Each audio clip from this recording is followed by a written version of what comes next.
اب دیکھیے P F کا مینیفیسٹو جو ہے وہ پاکستان میں انجینئرز کی موجودہ صورتحال ہے اس کے اوپر بیس کرتا ہے کہ ہم اس کو کس طرح اس میں سے نکالیں. جب لیٹ 90s میں اور ارلی 2000 میں ہمارے ممبران جو ہیں وہ پاکستان انجینئرنگ کونسل میں پہنچے تو ہم نے ایک لا بنوایا. وہ لا جو تھا وہ یہ تھا کہ اگر کوئی باہر کی فرم پاکستان میں کام کرنے آتی ہے تو وہ 70% کام جو ہے 70% وہ پاکستانی فرموں سے کروائے گی. اب اگر کوئی فرم باہر سے آئے اور یہاں اس کو اپنے پروجیکٹ میں 100 انجینئرز کی ضرورت ہو تو کم سے کم 70 انجینئرز جو ہیں وہ پاکستان سے لیں گے. لیکن ہمارے بعد آنے والے جو پی سی کے وہ اس میں اس شرط کو فالو نہیں کر رہے، جس کی وجہ سے ایک پاکستانی انجینئرز میں ایک بہت بڑا ان امپلائمنٹ کا عنصر آ گیا. اگر ان منصوبوں میں 70% کا جو کوٹا پاکستانی انجینئرز کے لیے رکھا گیا تھا اس کو فالو کرایا جاتا تو آج پاکستان میں کوئی انجینئر جو ہے وہ بے روزگار نہیں.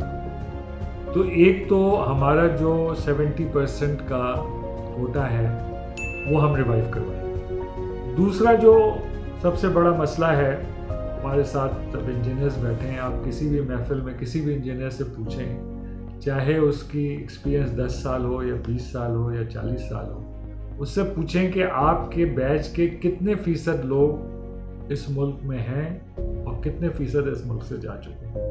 اکثر آپ کو 50% اور 60% کی فگریں ملیں گی. ان 30% سے شاید کم کوئی بھی بیچ ایسا نہیں ہوگا جس میں 30% سے کم لوگ باہر جائیں جو کہ ووٹ ڈالنے کا حق نہیں رکھتے. یعنی ایک طرف ہم نے ینگ انجینئرز کو ایلینیٹ کر دیا ایکسپیرینس کی شرط بڑھا کے، دوسری طرف ہم نے ان تمام انجینئرز کو جو اس ملک میں نہیں رہتے ہیں ان کی ووٹنگ کو امپاسبل کر دیا. تو ہم جو طریقے ہیں جس سے ووٹنگ پرسنٹیج بڑھے اس کو اڈاپٹ کرنا چاہتے. دوسرے جو اس میں ایک بڑا مسئلہ ہے کہ پاکستان میں تقریباً 140 سے بھی زیادہ پولنگ اسٹیشنز کی ضرورت ہے، جو بڑے شہروں سے لے کے چھوٹے چھوٹے شہروں میں، گوادر میں اور گلگت میں اور اسکردو میں اور دور دراز شہروں میں پولنگ بوتھس قائم کیے جاتے ہیں. تو یہ نہ صرف ایک بہت بڑا فائنینشیل کمٹمنٹ اور فائنانس ریکوائرڈ ہے اس کے لیے، بلکہ ایک بہت بڑی ٹیم بھی ریکوائرڈ ہے to manage these polling stations. تو ہم چاہتے ہیں کہ اس میں ریولیوشنری تبدیلی لائی جائے اور ایسا اس کا انتظام کیا جائے کہ زیادہ سے زیادہ لوگ اس میں شریک ہو سکیں. تو یہ چیزیں جو ہیں یہ ہمیں انجینئرنگ پروفیشن میں، انجینئرنگ ایجوکیشن میں ہمیں شامل کرنے کی اشد ضرورت ہے.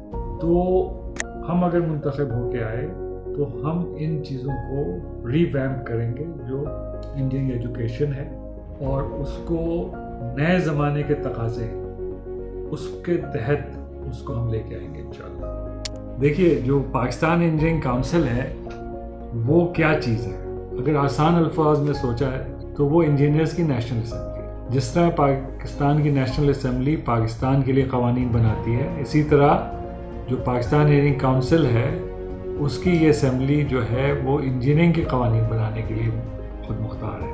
اب جو پاکستان کے قوانین بنائیں ان کے تو عمر کی شرط ہے 25 سال. اب اس طرف آ جائیے کہ آپ انجینئرنگ کونسل، آپ اس وقت تک ممبر ہی نہیں بن سکتے جب تک کہ آپ کے 20 سال کی جو ہے وہ سروس نہ ہو گئی. 20 سال کی سروس کا مطلب یہ ہے کہ آپ کم سے کم 45 سال کی عمر ہو آپ کی. تو یہ اتنا بڑا تضاد ہے اور اتنی انجسٹیفائڈ چیز ہے ینگ انجینئرز کے لیے کہ اس کو ریشنلائز کرنے کی بڑی شدید ضرورت ہے. یہ جو ہے یہ کام انشاءاللہ پاکستان انجینئرز فورم کے اراکین منتخب ہو کے کروائیں گے.